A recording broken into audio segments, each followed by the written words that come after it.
అంటే ఆహాపురం అంటే ఇచ్చాపురం నీలకట్టి లాగతారు ఆంధ్రాజనం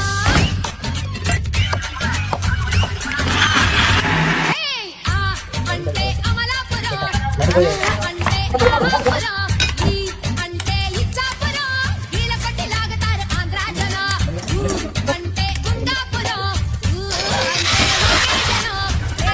అంటే ఎత్తుపల్లం చాలమేసి వాలుతారు రాత్రుల్లో పాలకొల్లు చేరినప్పుడే పిల్లలు పట్టదారుడికి వాయరు నానాము చేరినా ఈ నాము మారునా